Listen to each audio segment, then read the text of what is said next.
Bonjour, bonsoir, chers internautes. Babote na bino ebele bisika bozali kolanda biso. Ezali nga Sarah Tamango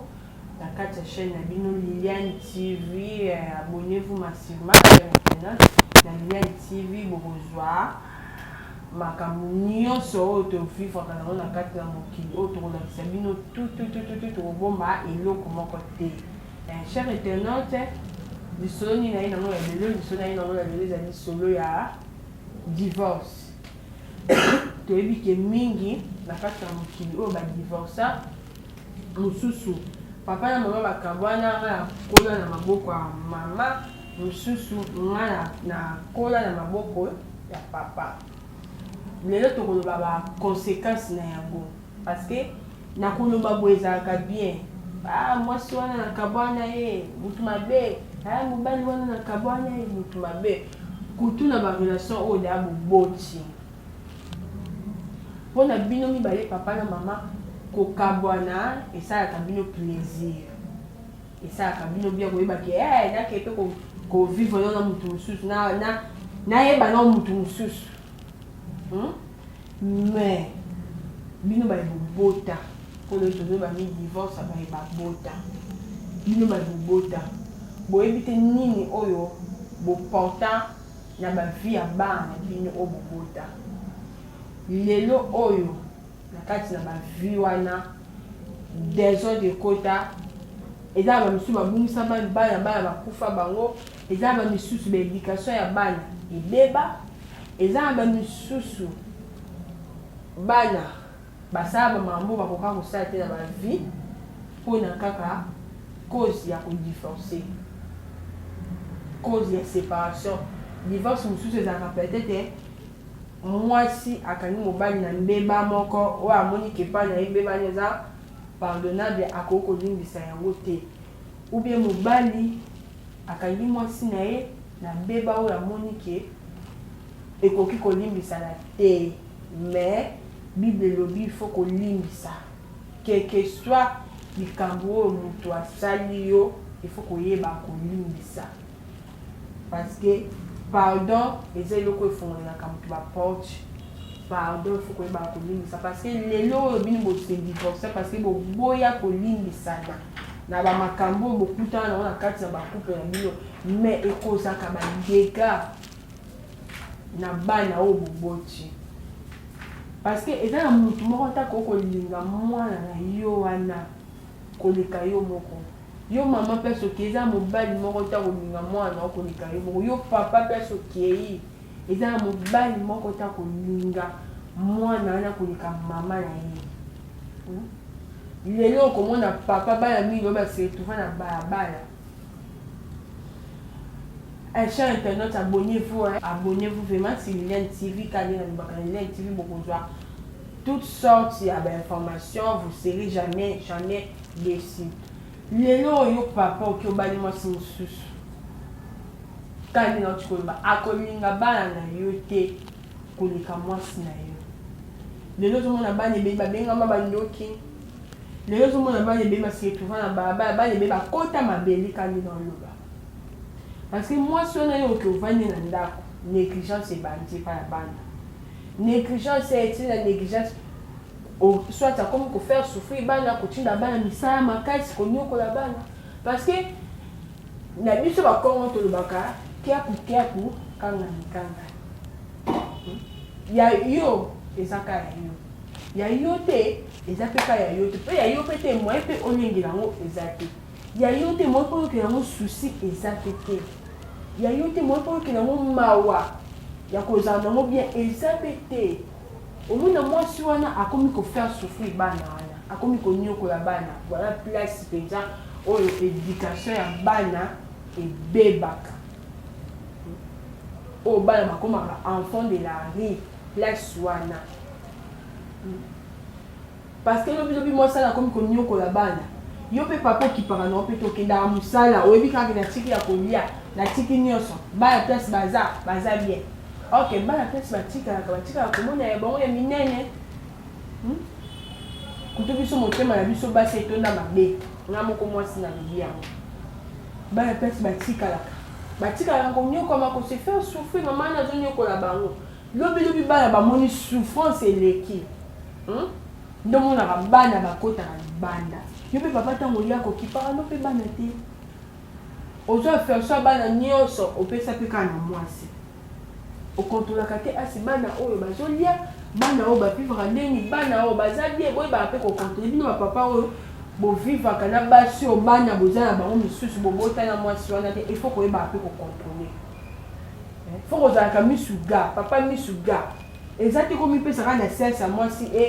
étouffé o makambo nyonso faut ko yebaka asi bana oyo na journée basokolaki bana omona mwana azolala nzala mama na obanda kosalisa mwana mosala asalisi mwana mosala asalisi mwana mosala na suka apesi mwana eloko moko te ya kolia bana bazolala banzala yo mpe papa oyo okontolaka na ope te soki oyeka okoti na chambre na ntongo oyo wana obinoke mosala okontolaka no bana te ndomona bana lelo mingi babengama bandoki omona mwana aza moke abengami ndoki baeglise ya lelo mpe toyebi mpe te nzambe ye moko aka nde mutu ayebi bana ebele bazobengaka bandoki na eglise omaka mwana mbanda mama mbandaki na mwana eglise bakomi mwana oyo ata ndoki boye donc makambo yango eyebaka nzambe ye moko lobi mwana ye wana aterengani mwana akomi na balabala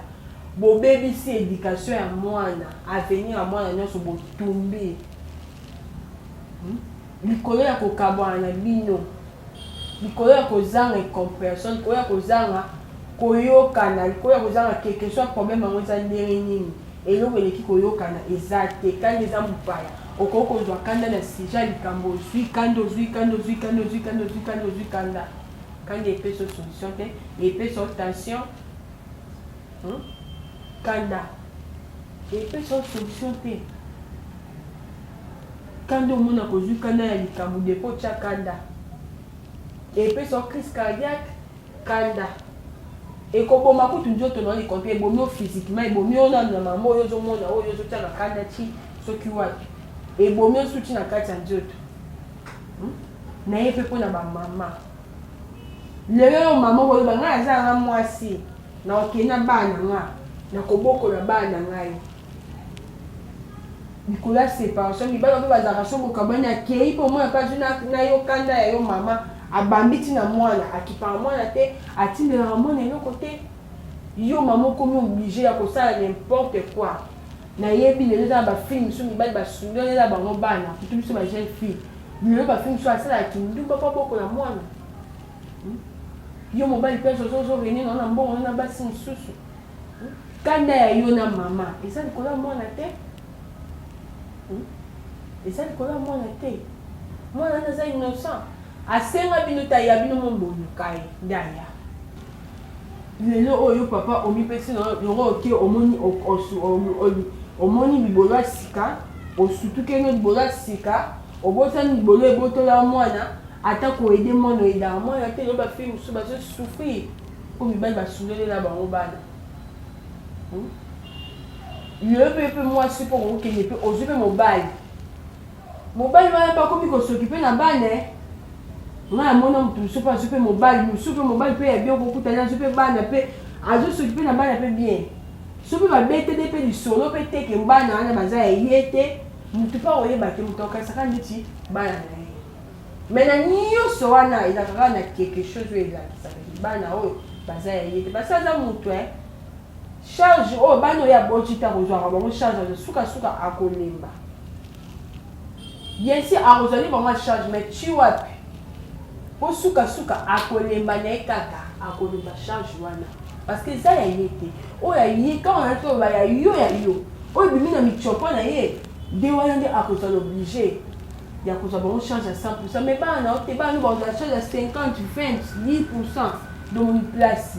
éducation bana ebebaka ngalo na kotelemela na kati ya Liliane TV na kotelemela il y a divorce, qu'on divorce, il y a beaucoup de divorce, c'est ça bien été. Pour l'éducation ya bana, bozo porter les bana ni. Pourquoi vous ne pouvez pas ça? Éducation ya bana, oh lobby ba boko mema bino ba parents ya ba on ya bisika mo boko ka ko mater. Mais comme bo garder éducation ya bana na bo simbi ya bo contrôler éducation ya bana, ma ramunio c'est comme bien. Na kati ya Liliane TV lo na libaka kama mbuya divorce to chika ko ça divorce c'est ça bien été. Que soit au coup tu mobile na razo si ba moi si musu nikola mbetu yeba ya kolimbisa quelque soit au coup tu moi si na yo ba zo si ba yepa mobile mususu yeba ya kolimbisa to yeba na kolimbisa to limbisa naka to limbisa parce que ya bino bi ba yebo sa no ba contrôle est ce qui na ça que loko bien te ya on likambo e komi ou bien ce qui na ça que loko bien mais likambo e comité faut que zo sa na ni kotala na no avec officier oyeba cause likambo e uteni wapi séparation eza bien te da bobo chibana bozala ini pour l'éducation ya bana wana. Chers internautes, merci, abonnez-vous massivement à notre chaîne Liliane TV, vous serez jamais déçus. Quand on est dans le Liliane TV, il y a des rois bourgeois. Maman bien, il y a bien. Il y a Sikaya, je vois mon réalisateur, David, pourquoi toi, Montréal, Namoko, Sarah Tamango, na remercie Binomi, chers internautes, vous abonnez à Liliane TV, vous serez jamais déçus.